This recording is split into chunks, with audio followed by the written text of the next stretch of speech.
வணக்கம் நண்பர்கள். ஐஐடி மாணவி பழைய சம்பந்தப்பட்ட வழக்கில் இன்னைக்கு நீதிமன்றம் தீர்ப்பு வழங்கியிருக்கிறது.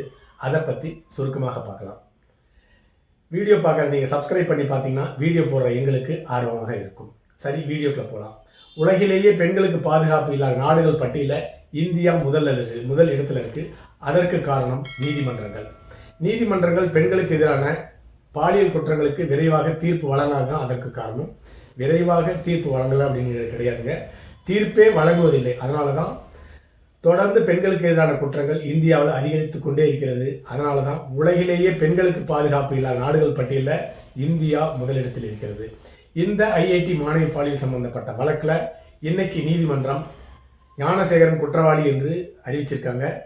தீர்ப்பு விவரத்தை ஜூன் 2ஆம் தேதி விரிவாக வெளியிடுவதாக நீதிபதி சொல்லியிருக்கிறாரு. முதல்ல இந்த நீதிமன்றத்திற்கு, மகிழா நீதிமன்றத்திற்கு நன்றி தெரிவித்துக் கொள்வோம்.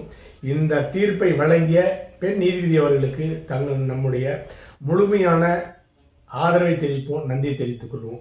என்னை நானே கிள்ளி பார்த்துக்கிறேன். ஏன்னு கேட்டிங்கன்னா, அப்படி ஒரு அற்புதமான சம்பவம் அப்படின்னு தான் எடுத்துக்கொள்ள வேண்டும்.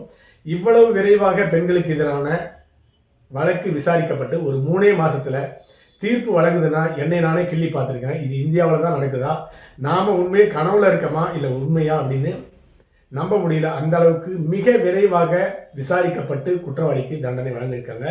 குற்றவாளி என்று அறிவிக்கப்பட்டிருக்கின்றார். ஜூன் 2ஆம் தேதி தீர்ப்பு வழங்கப்பட போகிறது. சரி, இந்த வழக்கில் ஞானசேகரன் முதல் குற்றவாளி கிடையாது. முக்கிய குற்றவாளி முதல் குற்றவாளி. அதிகார பலமும் ஆளுங்கட்சியும் தான் முதல் குற்றவாளி. ஏன்னு கேட்டிங்கன்னா, அந்த அதிகார பலம் ஆளுங்கட்சி அந்த 2 ஆதரவு இருக்கிறதுனால தான் தொடர்ந்து இதை போன்ற குற்றங்கள், ஆளுங்கட்சியாக இருந்தாலும் சரி எதிர்கட்சியாக இருந்தாலும் சரி, இன்றைய எதிர்கட்சி நேற்றைய ஆளுங்கட்சி தொடர்ந்து இதை போல அதிகார பலம் இருக்கிறதுனால தான் தொடர்ந்து இதை போன்ற குற்றங்கள் நடந்து கொண்டிருக்கிறது இந்தியாவில். இந்த ஞானசேகரன் மீது 20க்கும் மேற்பட்ட புகார்கள் இருக்குது, வழக்கு இருக்குது. இதில் குற்றப்பத்திரிகை தாக்கல் செய்யப்பட்டது 13 குற்றங்களுக்காக. அதில் 13 குற்றங்கள் 11 குற்றங்கள் நிரூபிக்கப்பட்டிருக்குன்னு சொல்லிட்டு நீதிபதி அவர்கள் வாசித்திருக்கிறார். இந்த குற்றவாளி வழிப்பறி, கொள்ளை, நில அபகரிப்பு, கட்ட பஞ்சாயத்து, அரசனுடைய நிலத்திலேயே 3 மாடி பில்டிங் கட்டு, 3 மாடியிலையும் ஒவ்வொரு மனையை தங்க வச்சிருக்கிறாரு, 3 மனையை தங்க வச்சிருக்கிறாரு. அது அவருடைய சொந்த விஷயம், அதில் தலையிட வேண்டியதில்லை. ஆனாலும் அரசு நிலத்தை ஆக்கிரமித்து இன்னைக்கு 3 மாடு கட்டி சொகுசா வாழ்ந்துட்டு இருக்காரு. ஆனா 800 அப்பாவி மக்கள் அரசனுடைய புறம்போக்குற நிலத்துல குடியிருக்காங்கன்னு சொல்லிட்டு இடிச்சு தள்ளிட்டு இருக்கிறாங்க. 3 நாட்களாக அது நடந்து கொண்டிருக்கிறது. அப்படிப்பட்ட நிலையில திராவிட முன்னேற்ற கழகத்தை சேர்ந்த நபர் அப்படிங்கிறதுனால இந்த நிலம் பறிக்கப்பட்டிருக்கிறதான்னு தெரியல. இப்படிப்பட்ட 25க்கும் மேற்பட்ட வீடுகள் கட்டியிருக்கிறதா அங்க புகார் வந்திருக்கிறது. அதற்கு காரணம் அதிகார பலம். அதனாலதான் இதை திருப்பி சொல்றதுக்கு காரணம் என்னன்னு கேட்டீங்கன்னா, இந்த நபர்கள் மீது வழக்கு பதிவு செய்யவே முடிவதில்லை. அந்த அளவுக்கு ஆளுங்கட்சியினர் தலையீடு செய்து இந்த குற்றவாளிகளை காப்பாற்றுகிறார்கள். அவர்களுடைய தேவை அந்த கட்சிக்கு தேவைங்கிறதுனால இதை தொடர்ந்து செஞ்சு கொண்டிருக்கிறாங்க. இந்த நபர் மகேந்திரா கார்ல முன்னால திராவிட முன்னேற்ற கழகத்தினுடைய கொடியை கட்டிக்கிட்டு போனாவே டிராபிக்ல வந்து டிஜிபி ஆபீஸ் வருமே இவர் மீது யாரும் நடவடிக்கை எடுக்க போவதில்லை. அதுக்கு தான் அப்படி அந்த காருக்கு முன்னால கொடியை கட்டிக்கிட்டு திராவிட முன்னேற்ற கழகத்தினர் இப்படிப்பட்ட அராஜகங்கள் ஈடுபடுகிறார்கள். அதே போலவே இன்னொரு சம்பவம் இப்போ ஒரு வாரமா நடந்துட்டு இருக்குது. அரக்கோணத்துல திராவிட முன்னேற்ற கழகத்தை சேர்ந்த அமைப்பாளர் இன்னொரு தன்னுடைய 2வது மனைவியை ஏமாற்றி பாலியல் தொல்லையில் ஈடுபடுத்திட்டு இருக்கிறாரு. அந்த வழக்கும் தற்பொழுது திராவிட முன்னேற்ற கழகத்தின் மீது இப்பொழுது பரபரப்பாக பேசப்படுகிறது. அந்த வழக்குக்கும் இந்த வழக்கும் என்ன வித்தியாசம் கேட்டீங்கன்னா, இந்த வழக்கில் மகேந்திரா தார் காரில் திராவிட முன்னேற்ற கழக கொடி கொட்டிட்டு போகிறாங்க.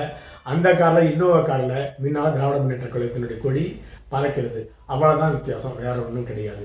இந்த வழக்கு இன்னைக்கு மகிழா நீதிபதி அவர்கள் இந்த தீர்ப்பை வழங்குறாரு 10:30 மணிக்கு அப்படின்னு தெரிஞ்ச உடனே 10 மணிக்கு திராவிட முன்னேற்ற கழகத்தை சேர்ந்தவர்கள் முதலமைச்சரை வச்சு லைவ் ஷோ நடத்த ஆரம்பிச்சிட்டாங்க. என்னன்னு கேட்டிங்கன்னா, மீனவர்களுக்கு நிவாரண உதவியை தமிழக முதலமைச்சர் வழங்கப் போகிறார் அப்படின்னு சொல்லிட்டு 10க்கும் மேற்பட்ட சேட்டலைட் ஊடகங்கள் அதை தான் லைவ்ல ஓட்டிட்டு இருக்காங்க.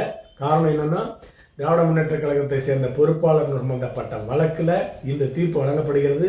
அந்த தீர்ப்பு விவரம் மக்களிடையே கொண்டு சேரக்கூடாது அப்படிங்கிற காரணத்துக்காக தந்தி டிவி, புதிய தலைமுறை, நியூஸ் 18, நியூஸ் 24/7, கலைஞர் டிவி, சன் டிவி, இந்த இன்னும் ஏராளமான டிவிகள் எல்லாமே முதலமைச்சருடைய இந்த நிவாரணத்தை தான் லைவ்ல ஓட்டிட்டு இருக்காங்க. லைவ்ல ஓட்டுறது இல்லாமல் கதையா முதலமைச்சர் ஓட்டிட்டு இருக்கிறாரு. கடந்த 4 வருஷமாக 2000க்கும் மேற்பட்ட மீனவர்களை இலங்கையிலிருந்து காப்பாற்றி கூட்டிட்டு வந்ததாகவும், ஆயிரக்கணக்கான கோடி நிவாரணம் வழங்கப்பட்டது.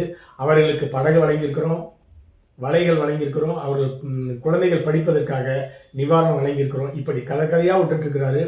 அந்த கதையை வேற நாள் விடாமல் இன்னைக்கு விடுறதுக்கு காரணம் திராவிட முன்னேற்ற கழகத்தை சேர்ந்த ஒரு தனி நபரை காப்பாற்றணும் அப்படிங்கிறதுல கண்ணும் கருத்துமாக முதலமைச்சரே இருக்கின்றார் என்றால் அந்த நபர் மீது எப்படி காவல்துறையில் காவல் நிலையத்தில் வழக்கு பதிவு செய்யப்படும் அப்படிங்கிறத நீங்களே புரிந்து கொள்ளலாம்.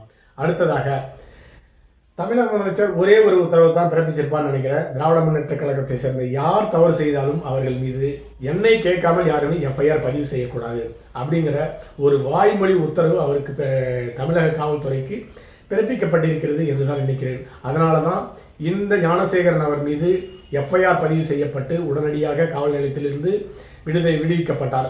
அதே போலவே அரக்கோணத்திலையும் அந்த மாணி சம்பந்தப்பட்ட வழக்கில் எஃப்ஐஆரே மகளிர் காவல் நிலையம் பதிவு செய்யவில்லை. டிஎஸ்பியும் மறுத்துட்டாரு, எஸ்பியும் மறுத்துட்டாரு. அதன் பிறகு எதிர்க்கட்சி தலையிட்டு டிஜிபி அலுவலகத்தில் அந்த எஃப்ஐஆர் பதிவு செய்யப்பட்டது.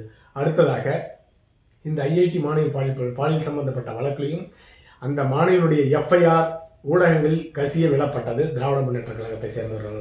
அதே போலவே அரக்கோணம் மாணவி சம்பந்தப்பட்ட பாலியல் வழக்கிலையும் வேண்டுமென்றே திராவிட முன்னேற்ற கழகத்தினரால் அந்த எஃப்ஐஆர் ஊடகத்தில் வெளியிடப்பட்டது. இதுதான் திராவிட முன்னேற்ற கழகத்தினுடைய அப்பா ஆட்சி என்று எடுத்துக்கொள்ள வேண்டும். எப்படி இருந்தாலும் பாதிக்கப்பட்ட ஐஐடி மாணவிக்கு விரைவாக தண்டனை வழங்கிய மகிழா நீதிமன்ற பெண் நீதிபதி அவர்களுக்கு நாம் தலை வணங்குவோம். அடுத்ததாக இந்த வழக்கு இதோட முடிஞ்சிட போகிறது இல்லைங்க. சென்னை உயர் நீதிமன்றத்துக்கு போக போகுது, அங்கிருந்து உச்ச நீதிமன்றத்துக்கும் போக போகுது. ஒரு நாளைக்கு 50 லட்ச ரூபா ஃபீஸ் வாங்கிட்டு வாதாடுற வழக்கறிஞர்கள் எல்லாமே இந்த வழக்கில் ஆஜராக போகிறார்கள். ஏன் அப்படின்னு கேட்டிங்கன்னா, அங்கே இந்த குற்றவாளிக்கு தண்டனை கிடைக்குமா அப்படிங்கிறது $1 மில்லியன் கொஸ்டின். அதற்கு உதாரணம் தான் தமிழகம் முழுக்க மிக பிரபலமான நரம்பியல் மருத்துவர் சுப்பையா அவர்கள் கொலை செய்யப்பட்டு 13 வருஷம் கழிச்சு இந்த வழக்கை போலவே கீழவை நீதிமன்றம் குற்றவாளிக்கு தண்டனை வழங்கிவிட்டது. ஆனால் சென்னை உயர் நீதிமன்ற நீதிபதி லஞ்சத்தை வாங்கிட்டு அந்த 11 குற்றவாளிகளையும் குற்றமற்றவர் அப்படின்னு சொல்லிட்டு விடுதலை பண்ணிட்டாங்க 13 வருஷம் கழிச்சு. அப்படி விடுதலை செய்யப்பட்ட 15 நாட்களில் உச்ச நீதிமன்றம் உயர் நீதிமன்றம் அந்த குற்றவாளிகளை விடுதலுக்கு தவறுன்னு சொல்லிட்டு உடனடியாக கைது செய்ய உத்தரவிட்டிருக்கிறது. இதிலிருந்து நன்றாக தெரிகிறது, உயர் நீதிமன்றம் தவறான தீர்ப்பை தெரிந்தே வழங்கியிருக்கிறது. உச்ச நீதிமன்றம் தவறான தீர்ப்பை வழங்கியதனால் அந்த குற்றவாளிகளை கைது செய்திருக்கிறார்கள். இப்படிப்பட்ட நீதிமன்றங்கள் இருப்பதனால இந்த ஞானசேகரன் வழக்கும் உச்ச நீதிமன்றத்தில் உயர் நீதிமன்றத்தில் எப்படி எதிர்கொள்ளப் போகிறார்கள் அப்படிங்கிறத பொறுத்திருந்து தான் பார்க்க வேண்டும். அடுத்த பதிவில் சந்திக்கலாம். நன்றி.